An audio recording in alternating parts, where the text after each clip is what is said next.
Good evening and welcome to the studio.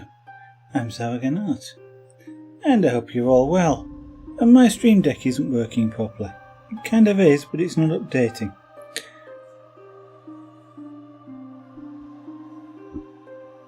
So, a slight. Let's hope this doesn't crash anything.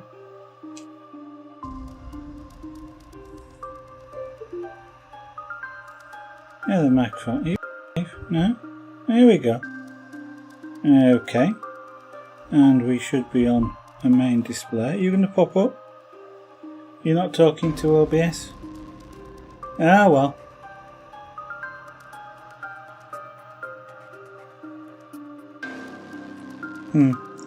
Okay. Well, I'm just trying to get this screen to show me what it... Bear with me a second. Do that. And then do that.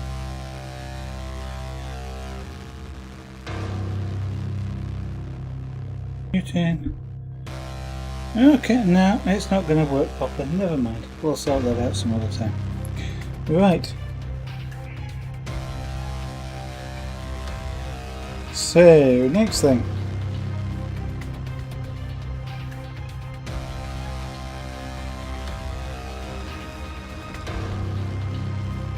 Next thing is to get a pencil. And it would have been ideal at this point to get a ruler, but we'll just do that. Yeah. Close enough. What I could do with doing is carving those bits out. Why did I do that?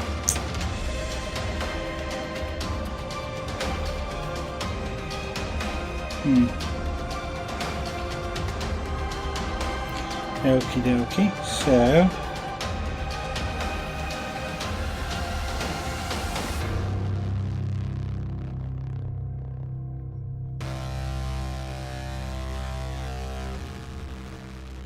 start with some stop cuts.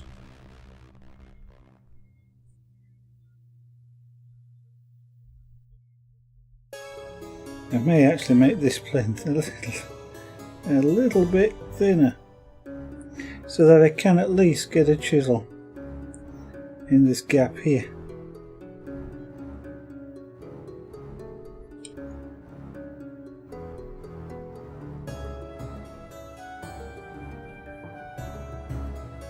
Although I may just make this banner, and it will look odd if I do that.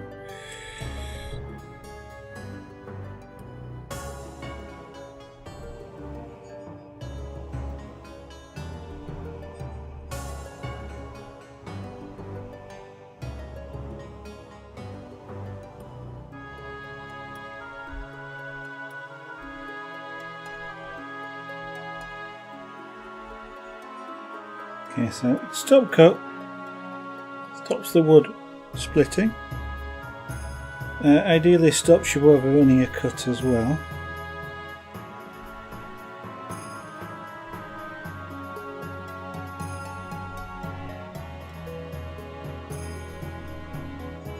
Which is why it's cut, well, one of the reasons why it's called a stop cut. Sorry, I'm concentrating. And I'm vaguely uncomfortable with supporting this piece of wood from underneath. It gets... Actually, I might have a gouge that will go through that gap. If it will, that's fine.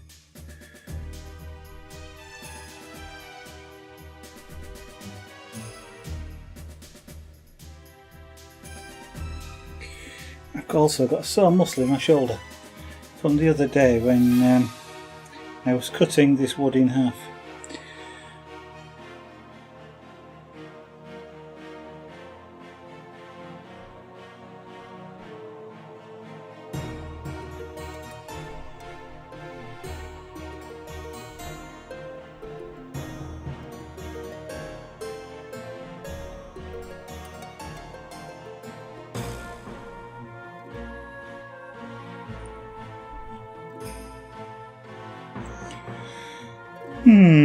Right.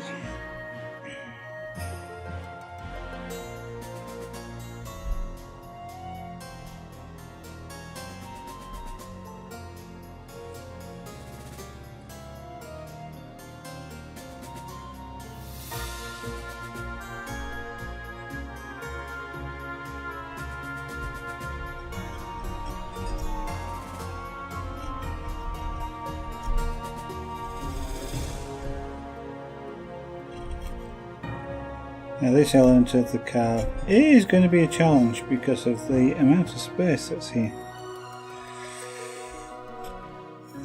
I've said it more than once and I still keep doing it. Not that I could have done much about it, I guess, on this particular image, but other than leaving the plinth off the bottom. If I leave the plinth off the bottom and this becomes wall hanging, then this is less of a problem.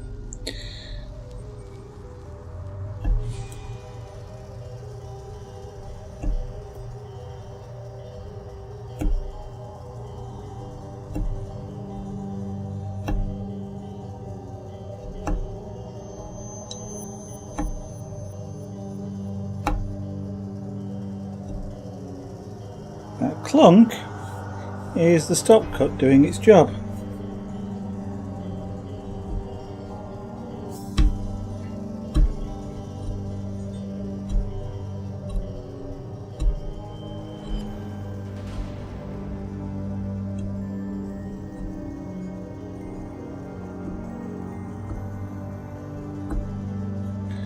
That's about as close as I can get, as far as I can get down in that particular area.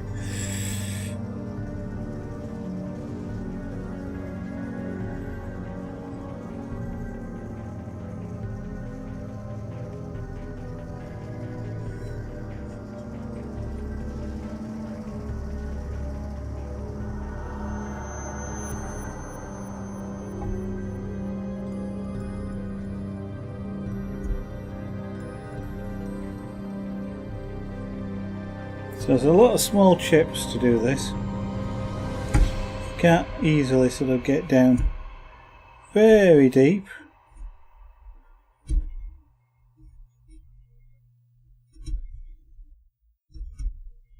Not in a single pass. There isn't enough space. I will probably end up using the gouges to get down. And possibly end up using my tiny gouge.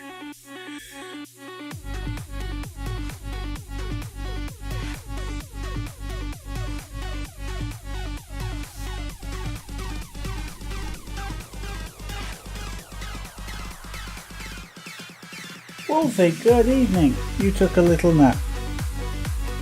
Well, you're awake now, or are you dreaming? Am I really here? Is this a dream? And in a minute now you're going to wake up and find you've missed the stream.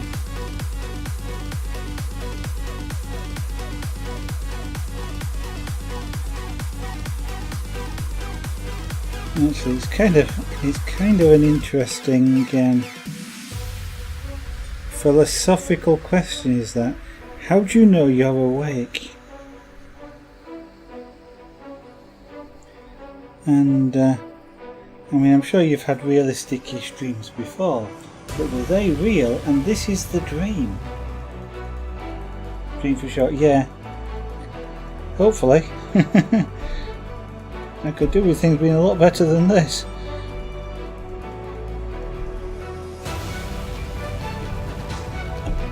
In real life, I might remember not to leave such small spaces.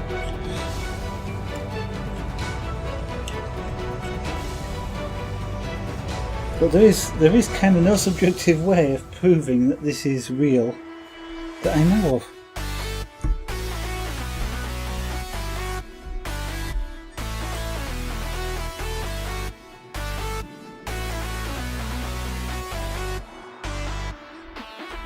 Let's just try my little gouge. By little gouge I mean little gouge. That's a U-shaped gouge. It's tiny.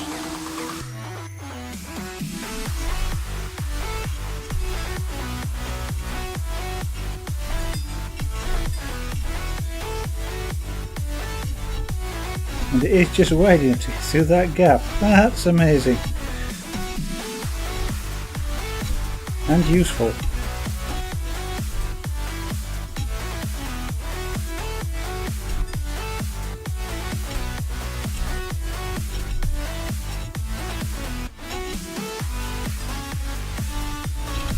Now it's kind of going to be a bit of a pain in the neck to remove so much wood with a tiny gouge like this, but it is going to be potentially a lot less of a pain in the neck than alternatives, although it does want a bit of a sharpen.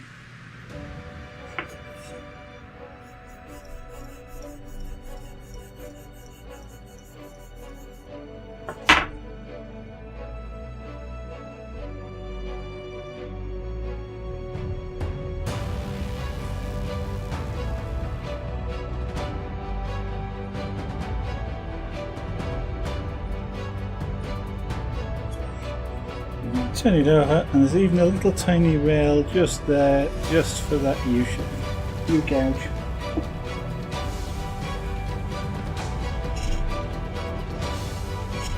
And that's better.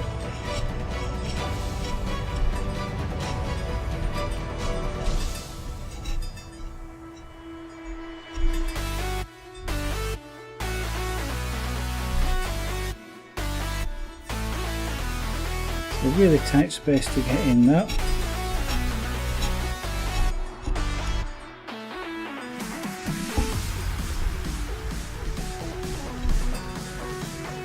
So what we'll do is we'll expand that a little bit.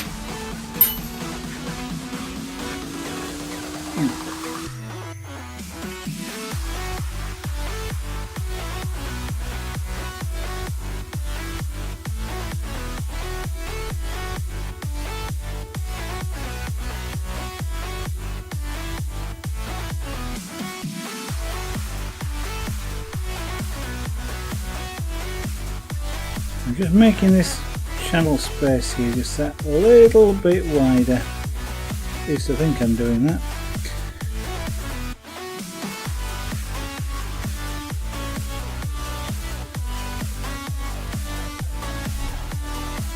The gouge isn't fantastically happy when it's hemmed in on both sides.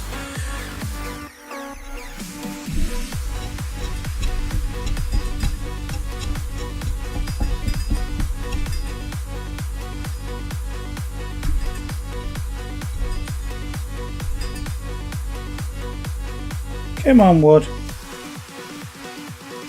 Okay. There. You see, that's what happens. I split the wood. Too narrow a gap, really. Let's turn it this way. Usually when the wood won't cut, I should know by now, it means that there's something wrong. And it wasn't cutting. Yeah, it's there isn't quite enough space, so I do need to make that wider.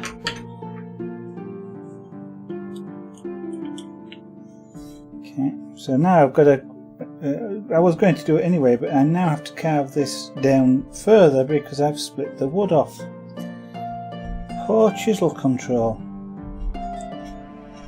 And not taking account and not listening to the wood or feeling the wood. So that's an actual, well, it's an actual mistake, and that's the consequences of the mistake.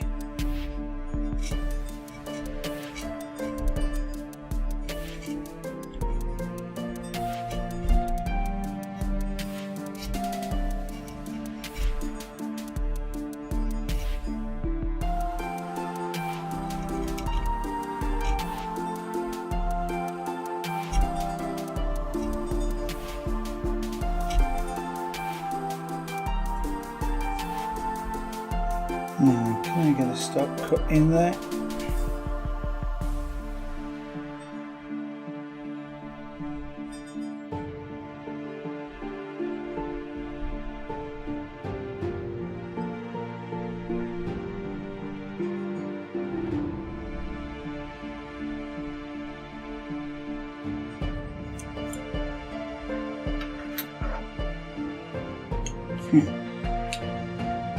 It could be if it was at a later stage, Wolfie, yes. Yeah, this is at this stage I can sort of fix it, so to speak. but at a later stage I can't. There's not enough room. Okay. What that means is, this is pencil. I take this board.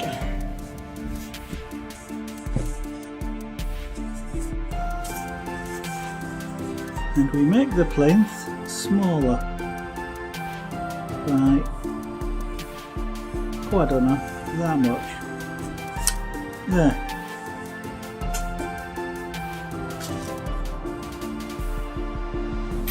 But it is, I mean, it's, I know you're joking, but it pretends that is the potential with something like that. If that had been my final level, then yes, potentially the piece could be ruined, especially if I didn't have the space, the height, to allow me to recarve it.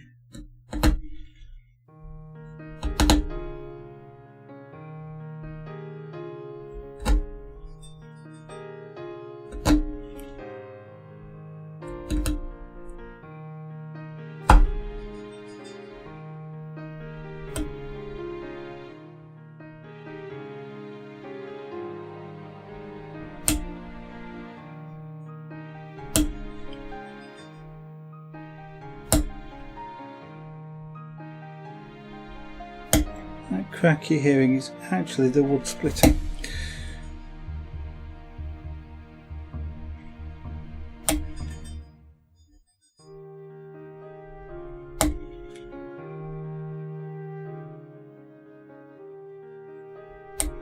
So what I'm expecting now is this, that there should come off fairly easily now then.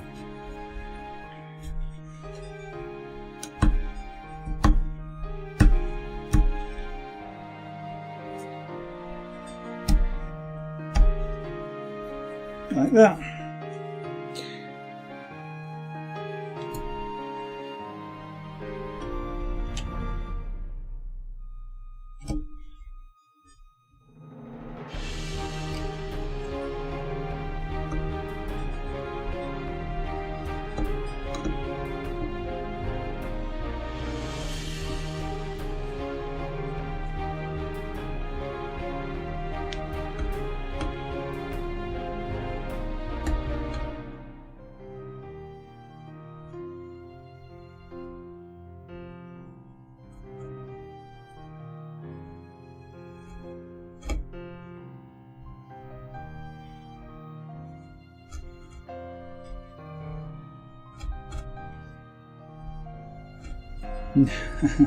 I don't like working with this suspended like this. It doesn't feel right.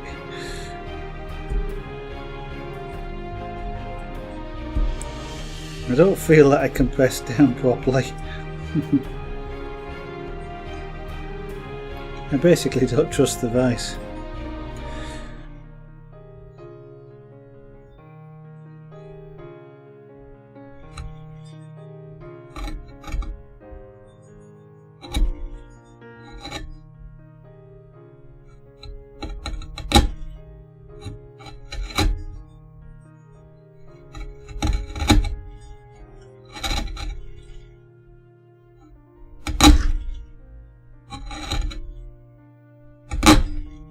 I should be able to trust the vice, but I'm not.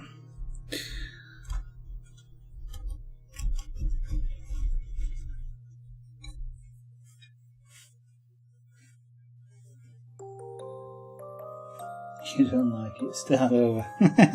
Well, I kind of did. I started over by making, changing the width of it.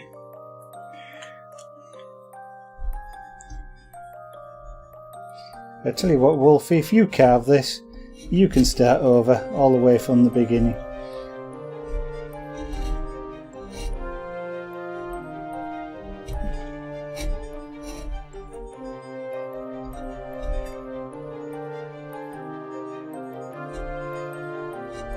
Oh, I guess the other possibility is I could let you send me a replacement block of wood, and then we'll start the carve again.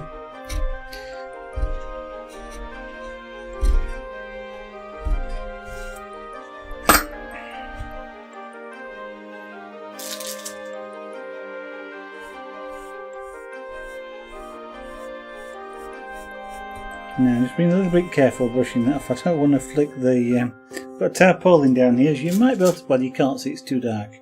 But the green floor is a tarpaulin to catch the wood chips. I don't want to brush with too much vigour, because that will, of course, send the wood chips off the edge of the tarpaulin. This is still going to be a bit of a carving challenge here, but we'll do what we can.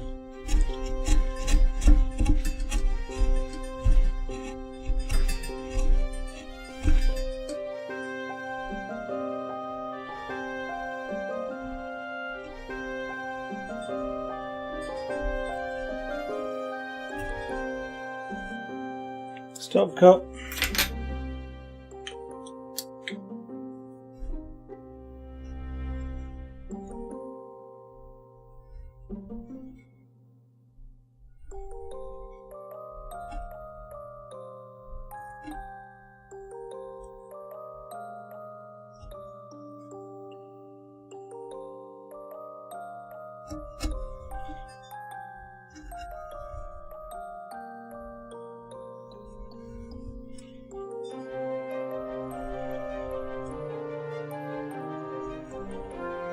I normally don't get this little tiny gouge out until I'm doing real detailed work, and yet here I am doing rough carving with it.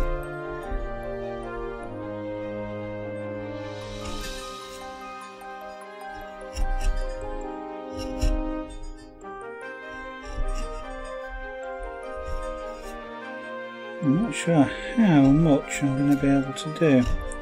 I'm kind of thinking now of different strategies that will allow me not to have to carve all of this out, because it's not going very well.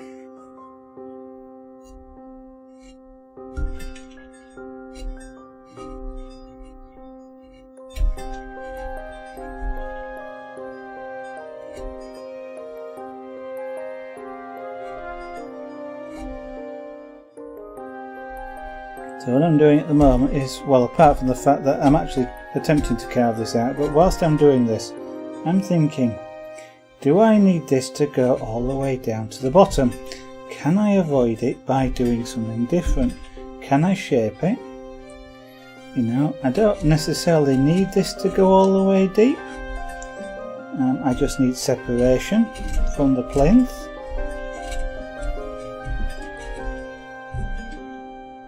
And if I can get enough separation, is that enough?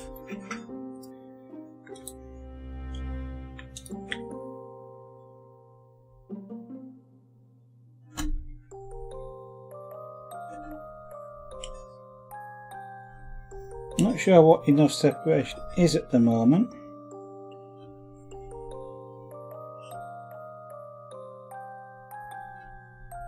Which makes answering that question for myself a little bit difficult.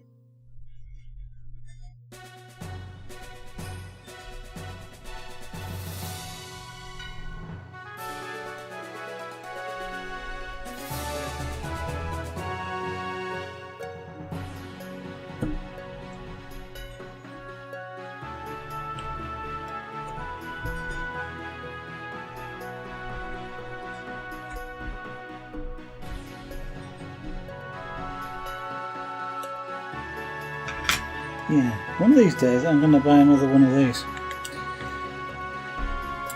Just because frequently, like here, I switch between a couple of chisels.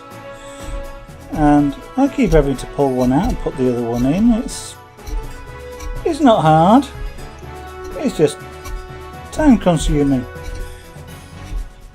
It'd be nice just to be able to pick up the other chisel and use it.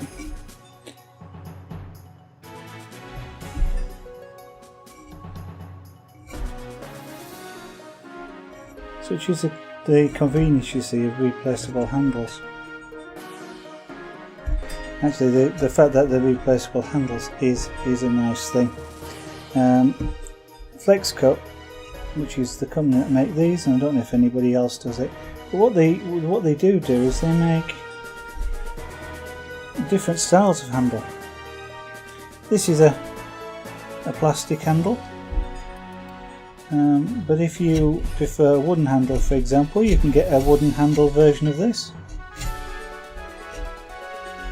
And you don't need to buy the chisels again or anything like that, they all just plug in.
Okay, back to the straight chisel again to do some more work on this channel here. One of the side effects of using a U-shaped gouge is you actually create more of a V-shaped hole. As you're going down, instead of creating what you might think would be a perfect U, you kind of do a V with a rounded bottom. So what I'm going to keep doing is straightening these sides up.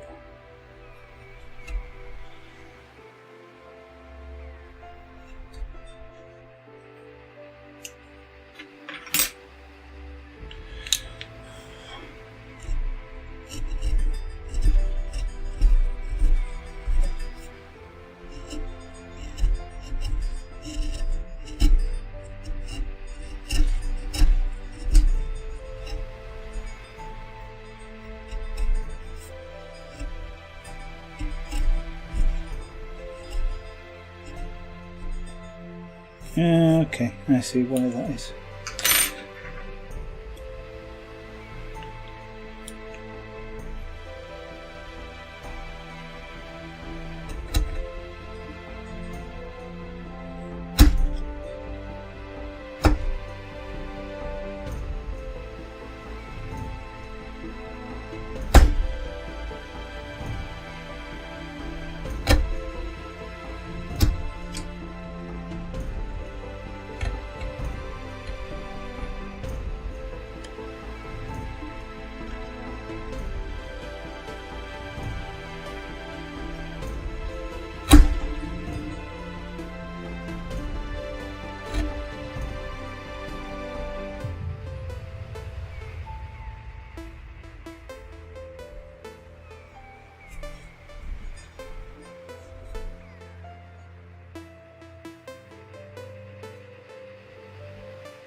I'm carving this way because I don't trust going straight down.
We'll go back to the thin gouge again.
The cube one? Which is that one?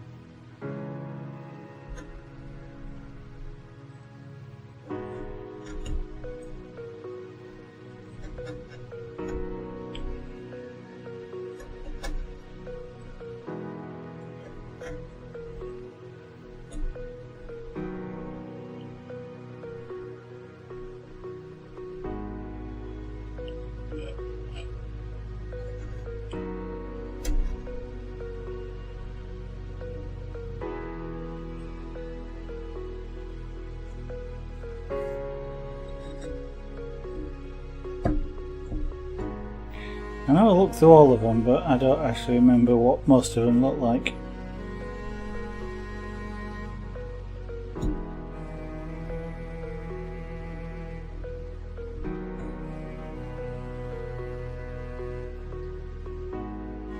It's literally a cube. Oh, okay.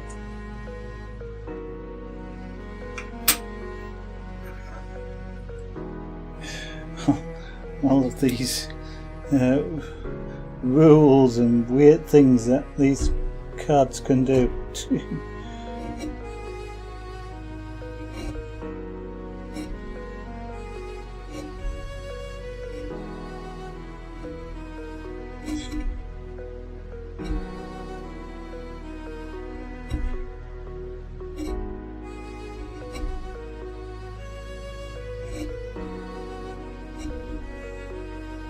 I wonder who thinks up these capabilities, you know, like a cube for whatever reason can eat minions.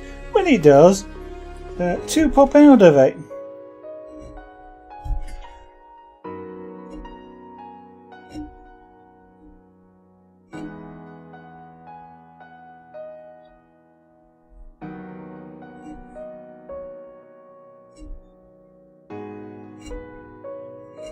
Now at this point I'm actually carving onto the edge of a piece of wood. It's not usually a good idea, it's not even really a good idea here, but it looks like the wood grain isn't letting me do anything else.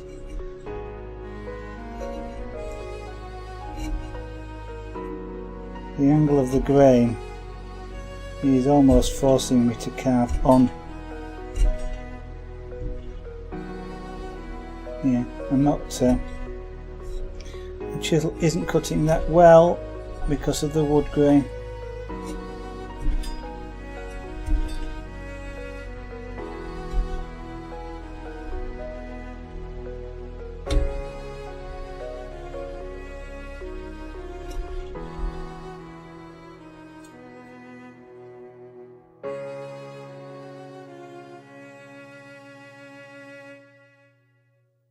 Yeah, oh yeah.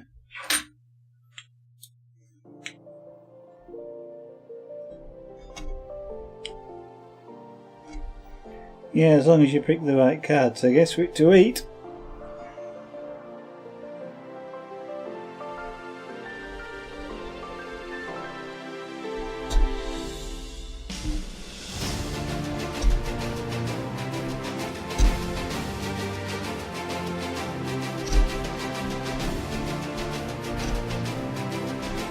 So when it eats the first whatever it is, does it take on that card's abilities, or is it got its own set of stats, which then the special ability only comes in when it dies?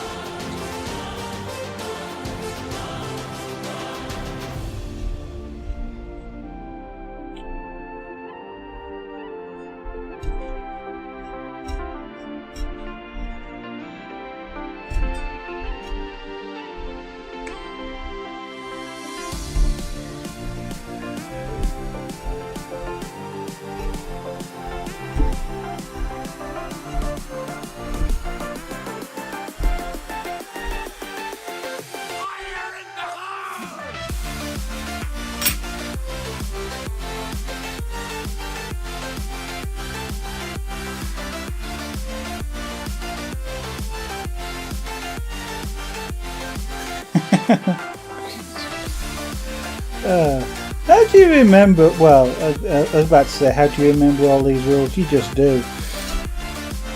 You do, because you've got an interest in remembering them. But oh boy, it does sound. As a beginner, you must have a real problem remembering what all of these cards do.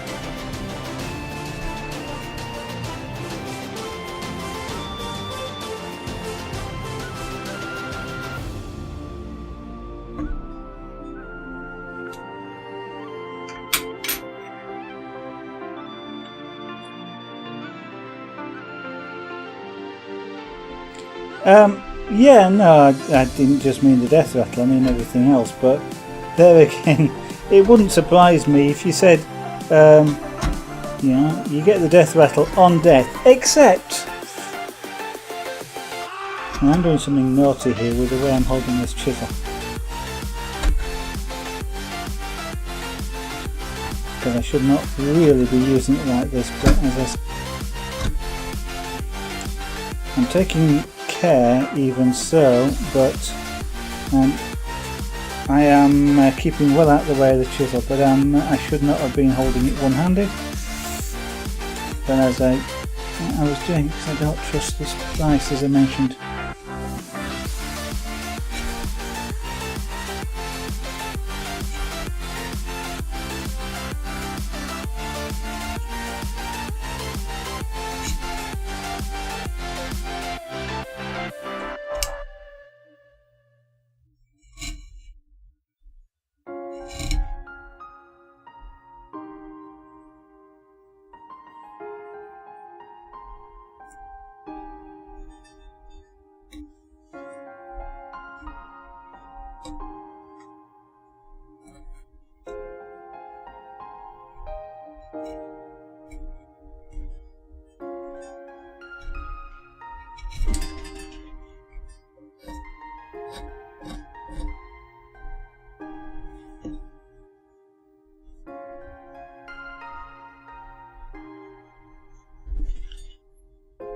Yeah, his face is moving.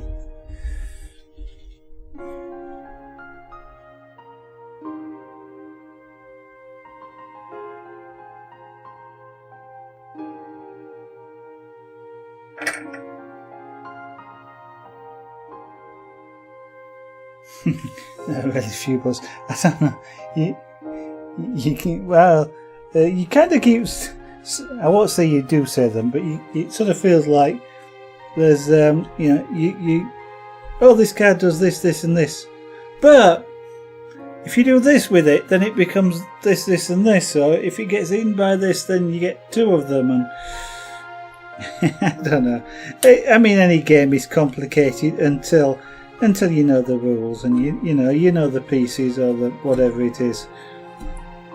So I'm kind of being a little bit sort of trolly, I guess. Because I know it takes time to learn these games, and I know it's that's part of it. That's part of experience and everything else. Part of the fun of the game.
Did I mention I don't like this vice?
Forcing a chisel, by the way, through wood that he doesn't want to cut is another way of blunting your chisel.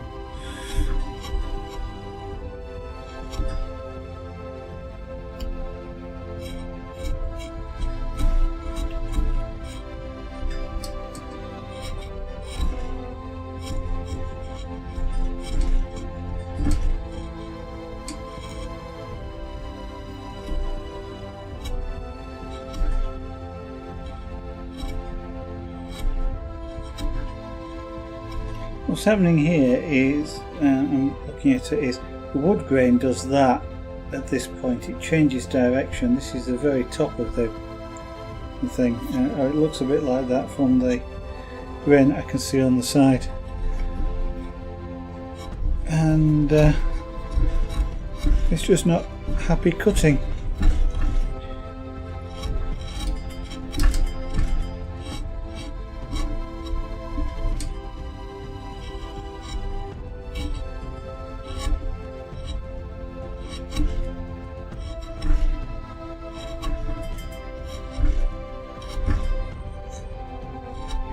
But at this time I can't get any other chisel into that space.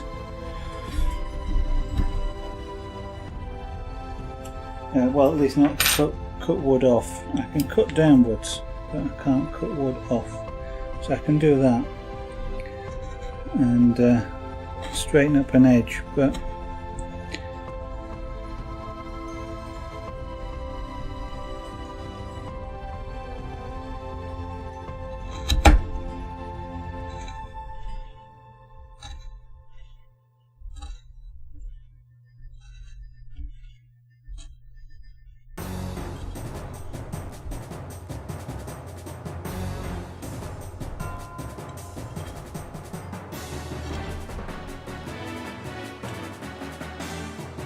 okie dokie, Wolfie, not a problem.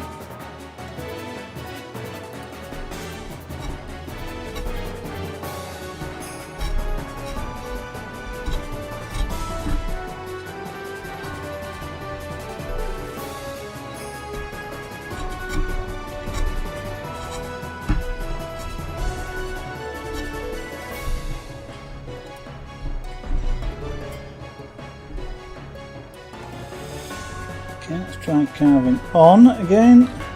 Carving this way. Actually, I'm nearly down to depth here, so it actually hasn't gone as bad as I thought it might.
Right, I'm actually down to depth there.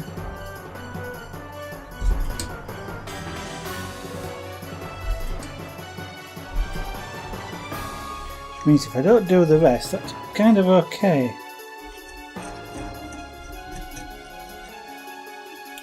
What it will mean is it will slope up.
And as always, I'm not pulling the chips of wood out, I'm cutting them out.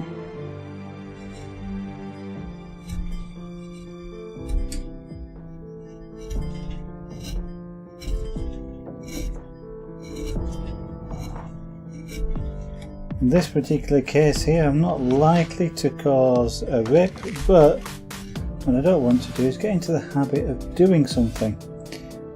Which might if I did it elsewhere.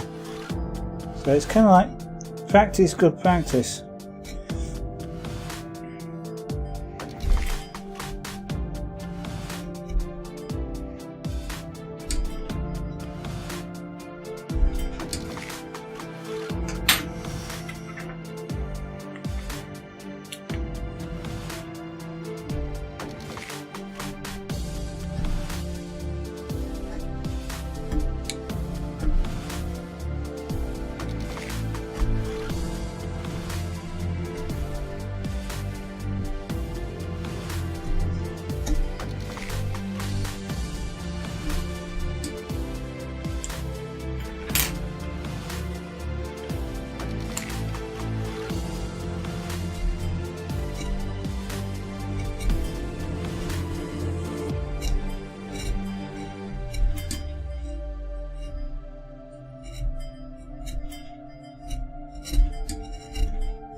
Welcome back, Wolfie.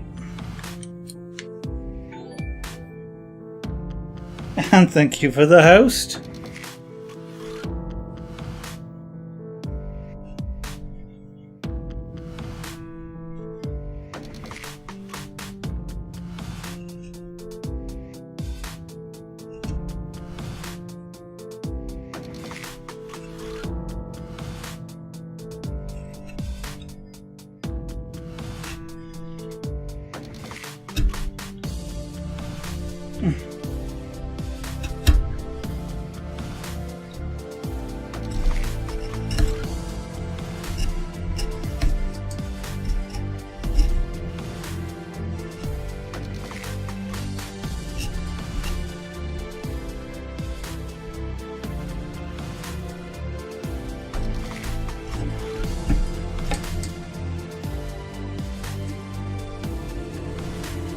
Boy, this is hard work.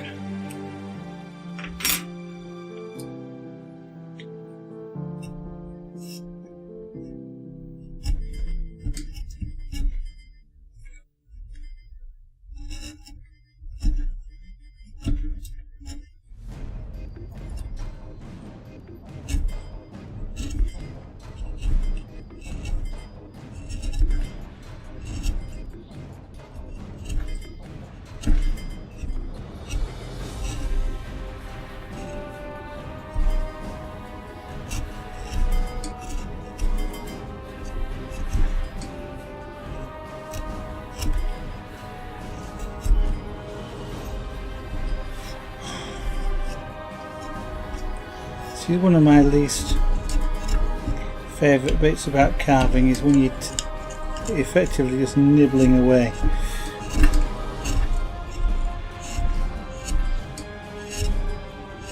I mean, it's going a lot better than I was expecting, but it is just nibbling away because I'm using such a small chisel.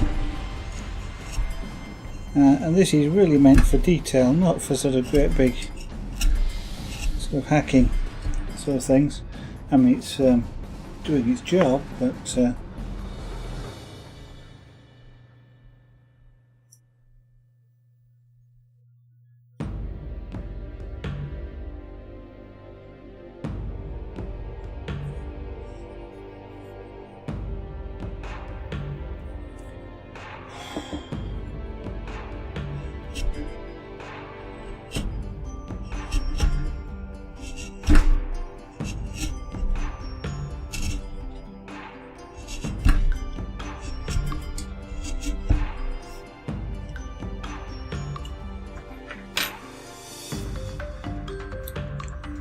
yeah, I might switch to trying that. So just talking to myself then, what I might do is switch to the regouge and see if that makes a bit of difference.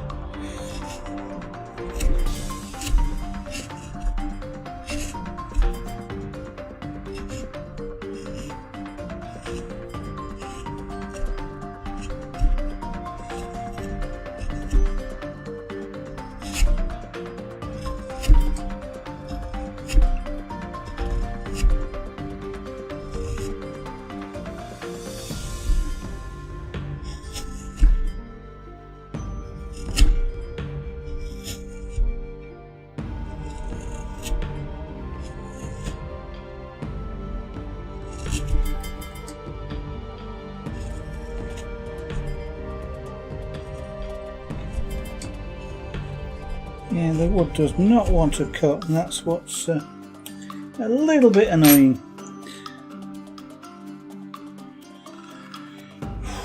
And warm. Okay, so this is a V-shaped gouge. You might not be able to see it, but it's got a tiny point on it.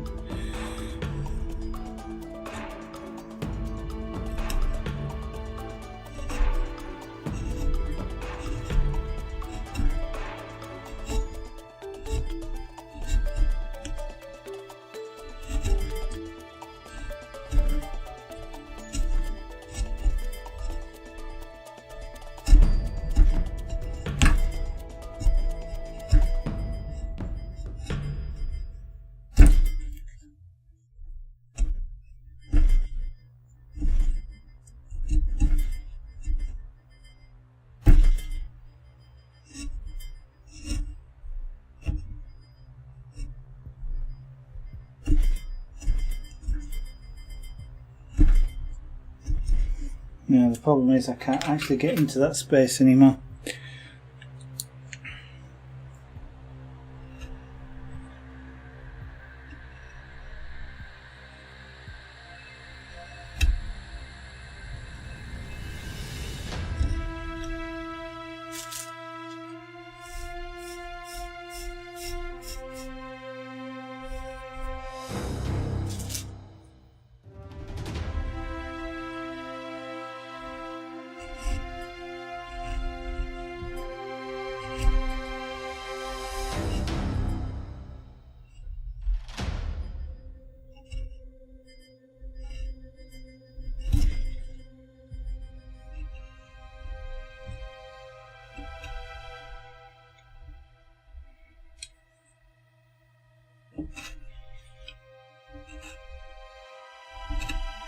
There are times when you're carving them when you wish you hadn't started something.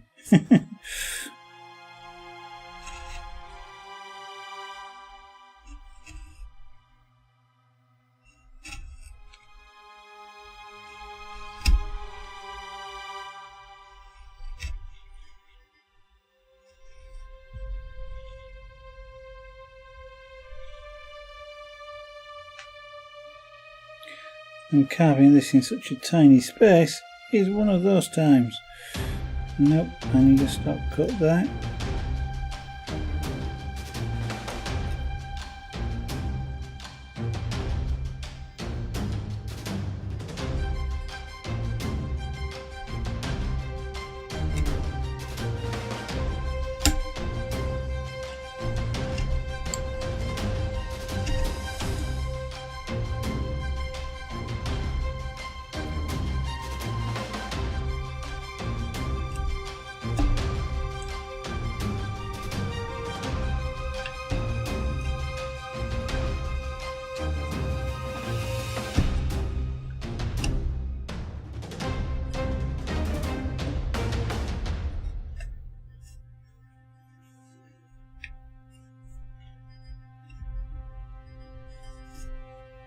Now there is a danger on this side that if I put too much force trying to cut that way, I will actually just slash right through the edge of the wood.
Sometimes with these two tiny gouges I've got here, the V and the U,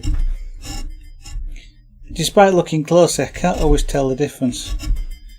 And sometimes what you have to do is feel for the point.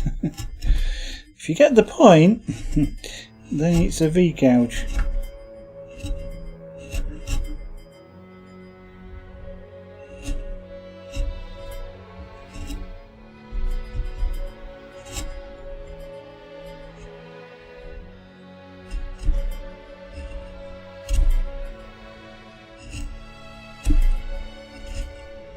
I suppose I could go on more about sort of getting the point and making the point and things, but I'm sure you've got the point already.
I will be glad when I've done this bit.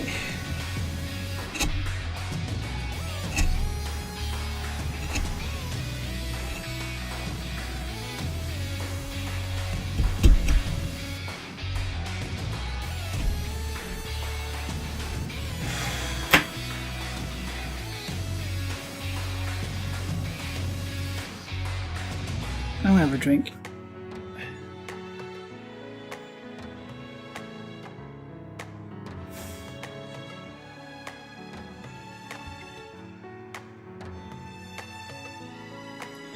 I kind of wish I could have it like an easel up like that and a bit higher.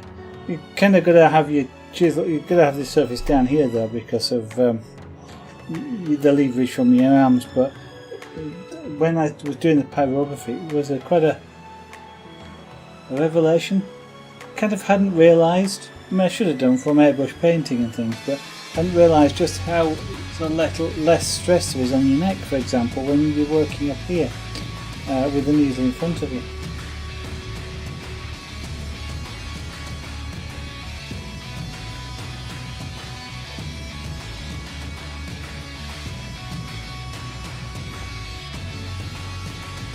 Oh dear.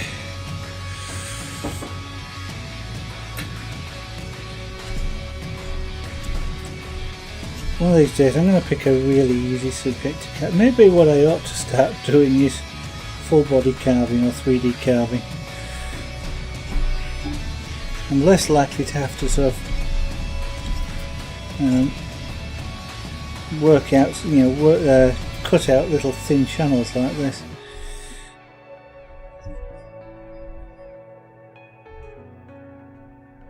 Although it is all down to the wood. And you've got some bits of wood in here that are just... I'll describe them as soft, I just don't want to cut with the blades. The blade is tending to just push the fibres of the wood out.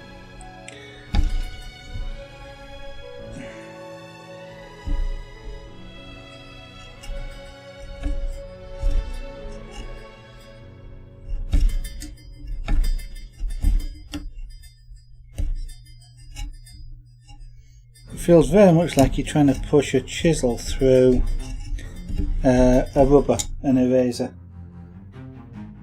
One of these sorts of things. I mean, I'm guessing I'd probably be able to slice through that, but it sort of feels like that.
It's very much like actually bits of the wood are wet, soaking wet.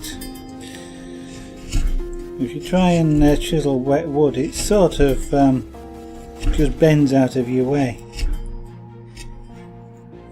To carve, wood really kind of has to be somewhat dry. I don't know what specifically sort of levels of dry, but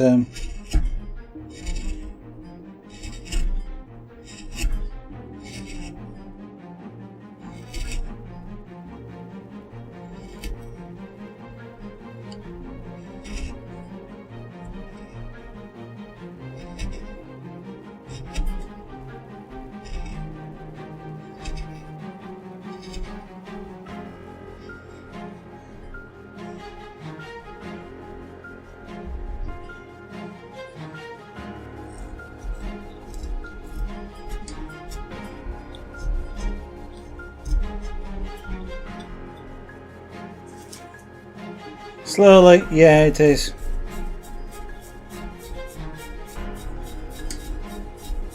We'll get there, it's just not... It's not a pleasant bit of the carving, to be honest.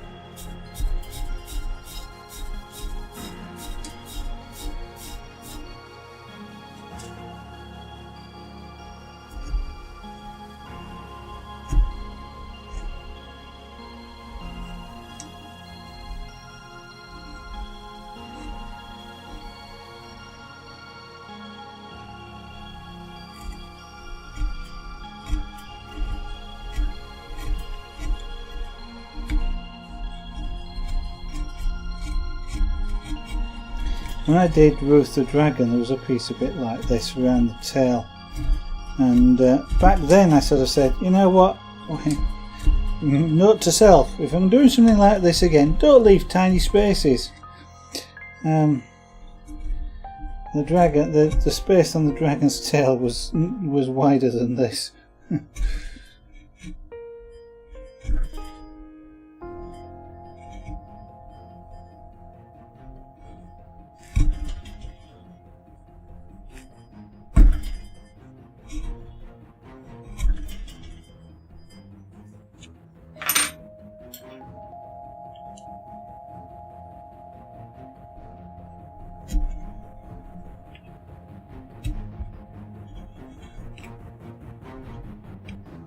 We will get there, it'll just going to take time.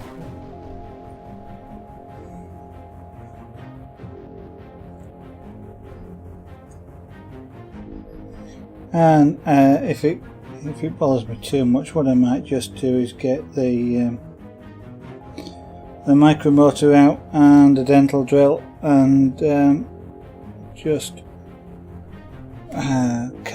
do some high-speed carving and get rid of this. In fact, that probably would be the sensible thing to do. So what I'll probably do is do that on the next stream, rather than get it out now.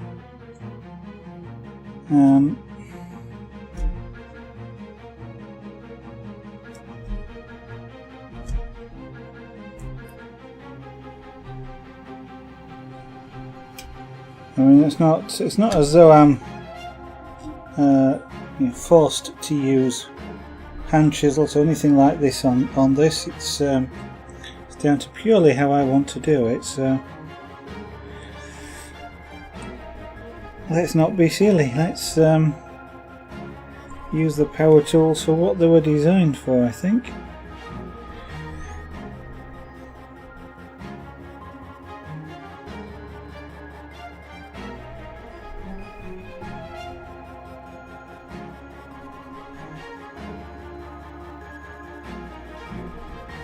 I'll use the micromotor rather than the pneumatic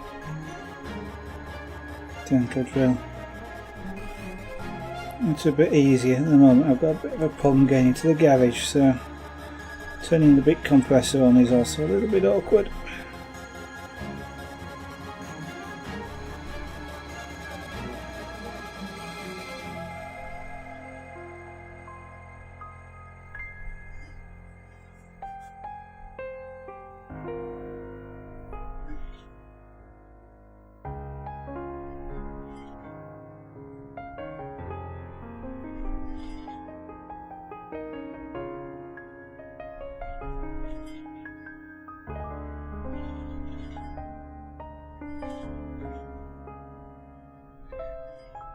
I'm just going to stop cut all the way around this, and then I'll start to carve the top layer off.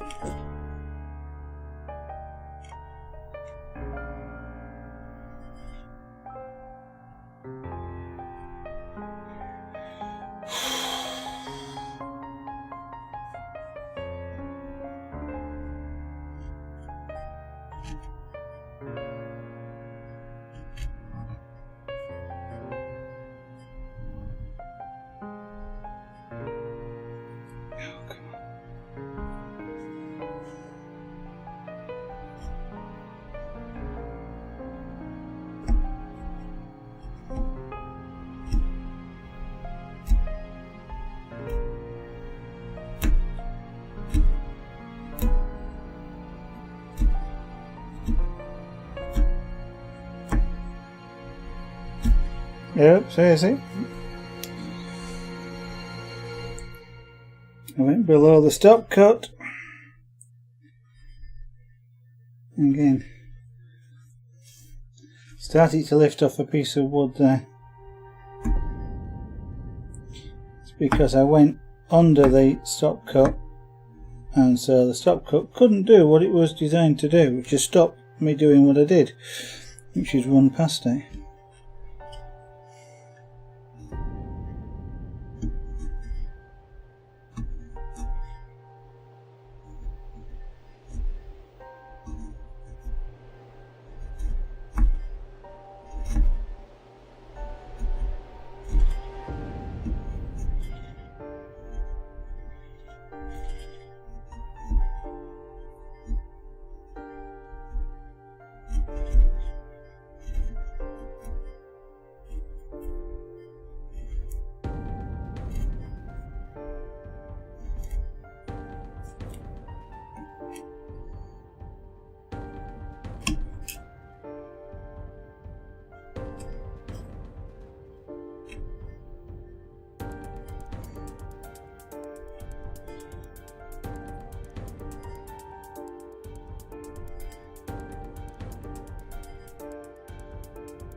So Wolfie, or anybody that's watching, do you actually enjoy watching this? Because I mean, it's slow progress. Carving is not a high speed sort of thing.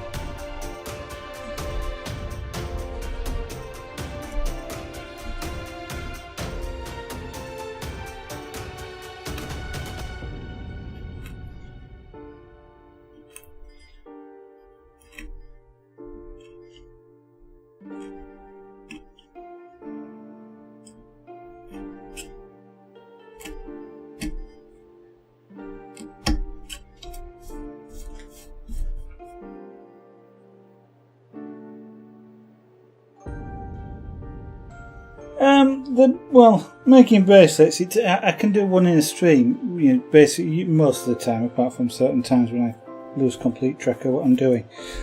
Whereas sort of, you know, this carving is kind of like a 20-hour thing, which is, you know, is about 2 or 3 weeks a stream.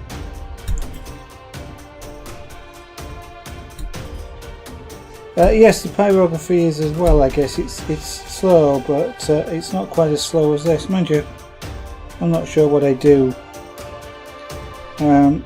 which is particularly a fast sort of craft, I guess.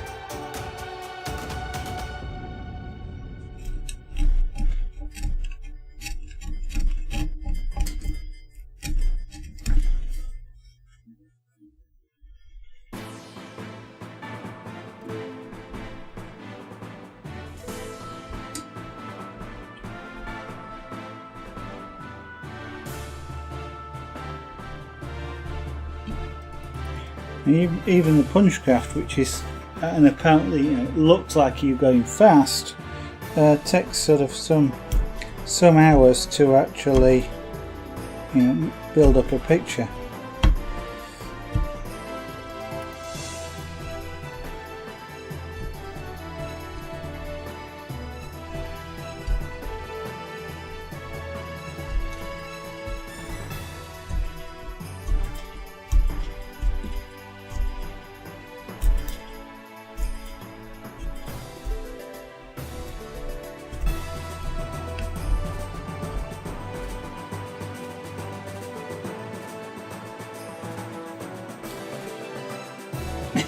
No, it wouldn't.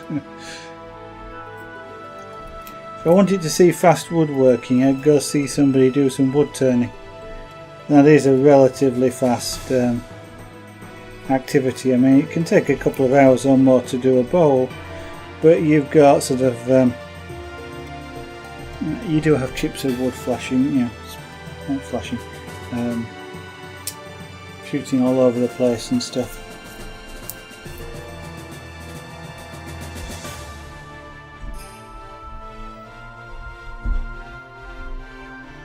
I don't know.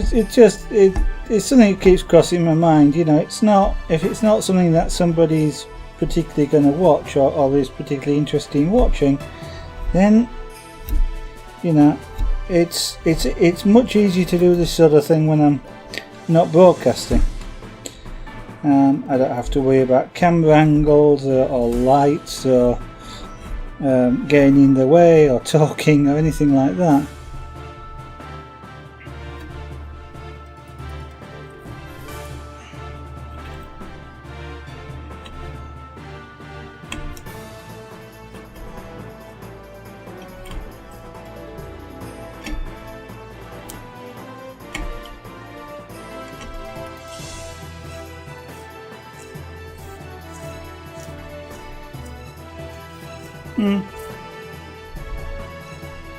Well, thank you, Wolfie.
Don't wave chisels around either.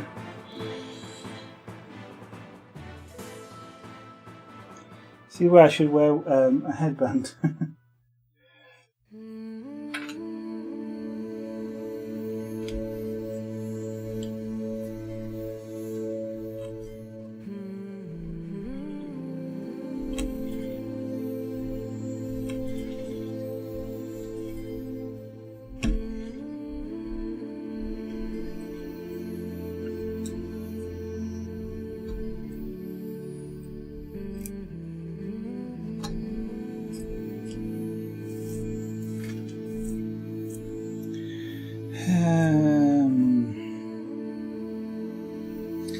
If we come to about there, pencil.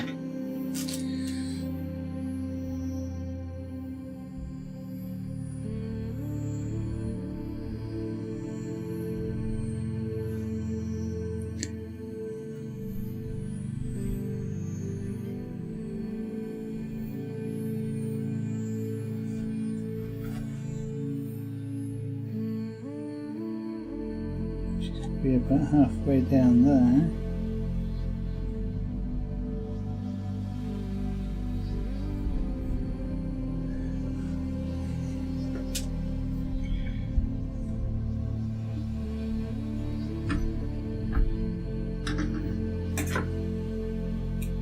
So what I'll do now is switch to that.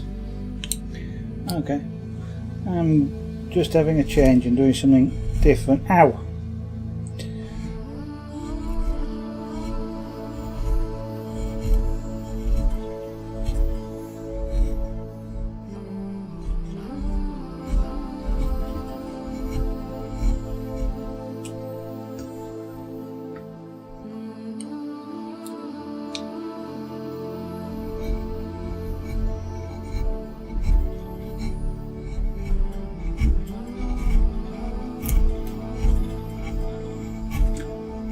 I got bored with doing that bit in that small space.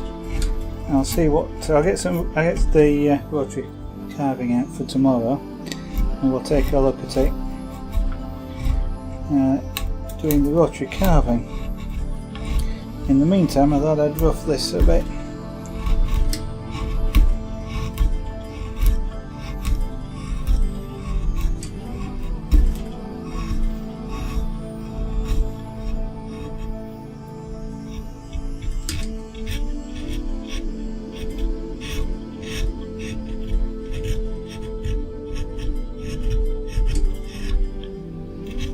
this being a relatively open area, what I can do is then get this, the big gouge out.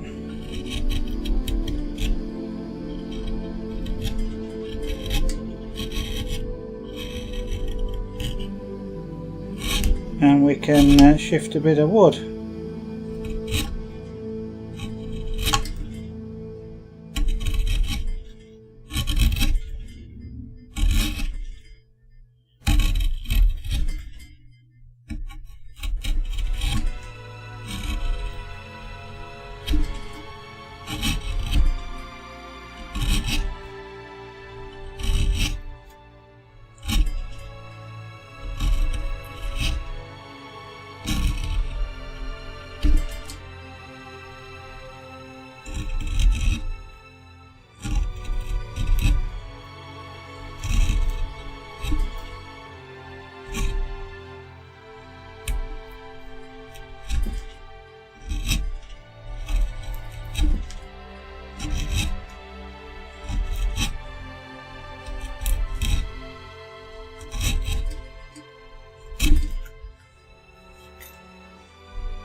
No, they are well, they're roughly the same.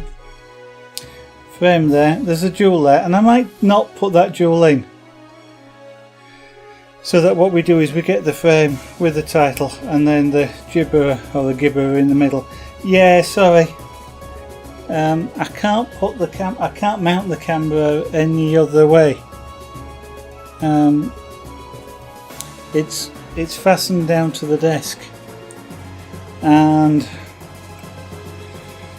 even a camera tripod won't put it in the right place because the tripod just goes up and down, so the camera's sat on top of the tripod. I don't have a pan and tilt head on the tripod, so I can't even sort of tilt it down. What I need is a microphone stand, the sort of microphone stand that's got a long reach boom, because then I can stand that behind me and it can look over my shoulder, and then it's stable on the floor. All I can do is keep taking a rest so the camera doesn't shake too much.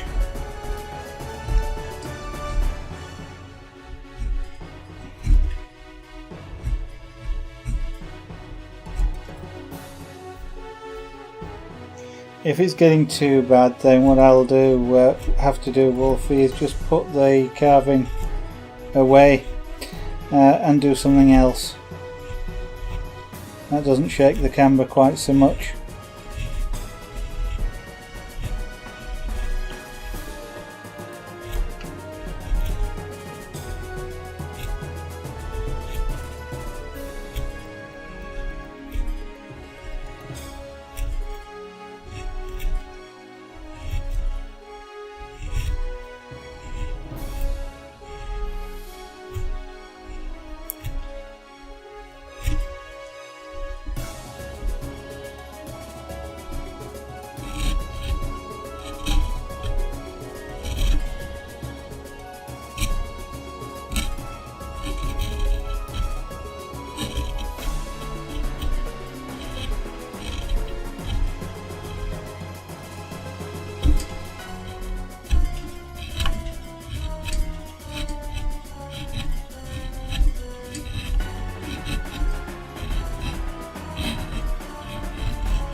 great angle on that camera anyway.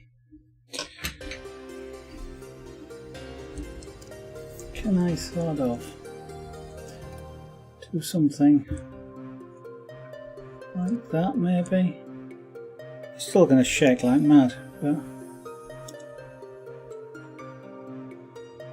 I wonder if I can give a better view of what I'm doing.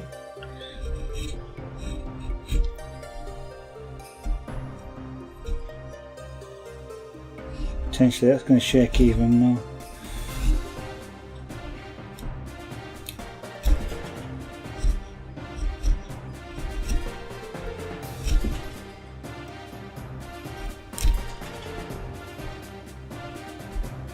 Now that's breaking the wood, or not?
There.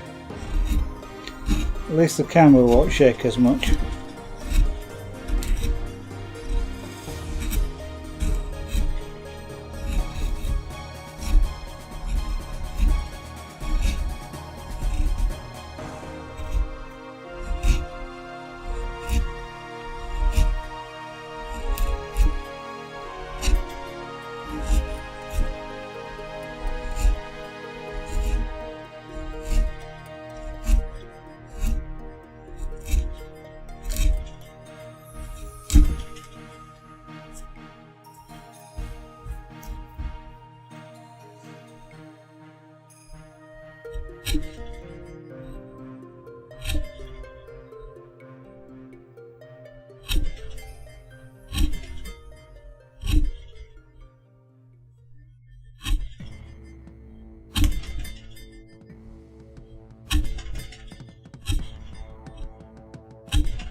Yeah, I can't really carve that way because of the grain of the wood.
Now, the outlining is to help me not to cut off wood that I don't want to cut off.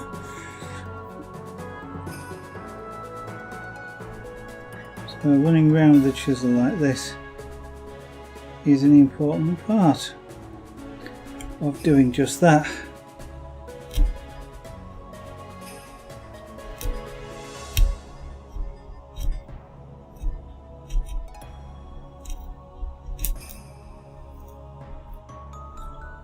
Even now, it's starting to do it.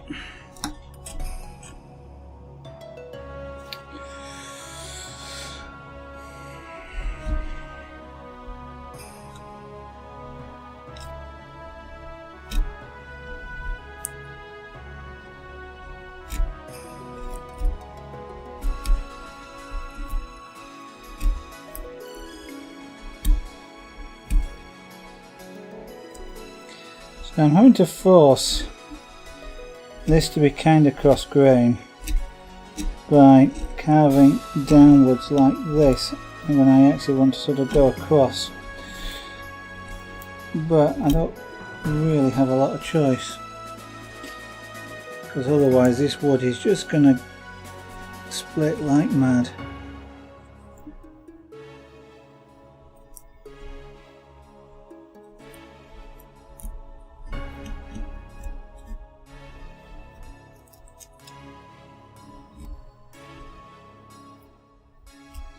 You know what, this may turn into a complete rotary carve. Because rotary carving kind of doesn't really care about the grain direction.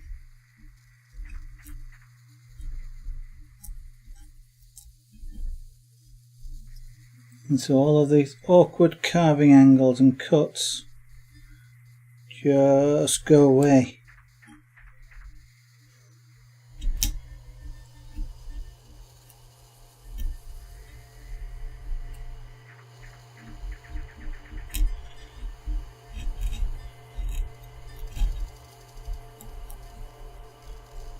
Now I've got to do that with a gouge. Where's this one?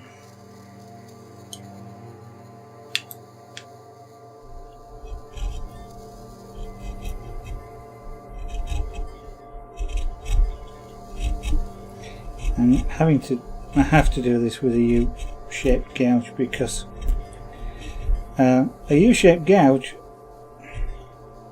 is U-shaped, but it cuts up the sides as well. If I just put a straight chisel in, what happens is it sort of digs in and then prizes up the edges, which leads to the splitting. At least doing it this way, the gouge cuts across the edges and doesn't lift it.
Oh. Right, let's cut these off.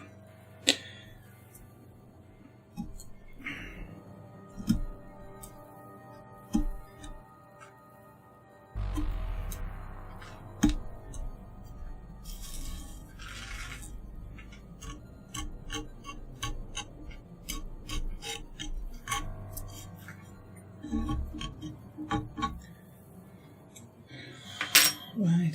Oh dear. Oh, that's hard work.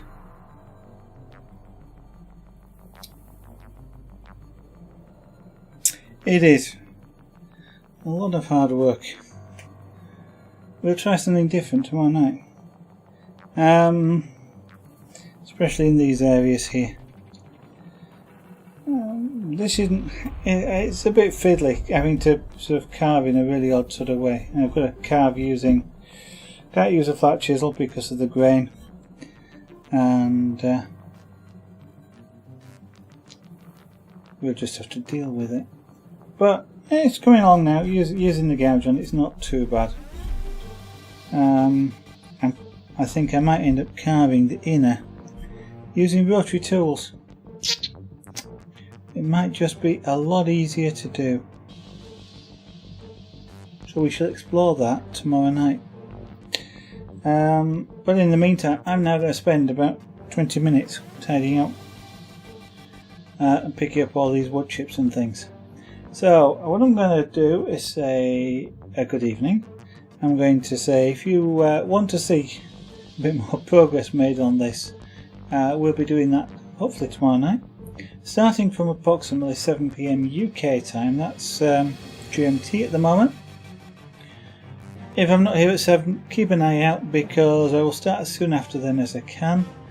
And if I'm late, it's because I've been delayed at work and I have to come in, make some tea and eat it. Seems like a good idea to eat before the stream. And then I will start streaming as soon as I can. If I can't, then you will normally see me put a message out on Twitter, which is of course twitter.com/Zaraganaut or @Zaraganaut. And what I also do is mention the 3 buttons at the top and the follow button, of course, if you'd like notification from Twitch, see me in your following page, and it helps out the stream as well with the followers. And if you'd like to more directly support the channel, of course there's the two buttons, which are the bits and the subscription. Proceeds of which I think will go towards a microphone stand. That microphone stand will support the camera, so it comes over my shoulder so that it doesn't rock.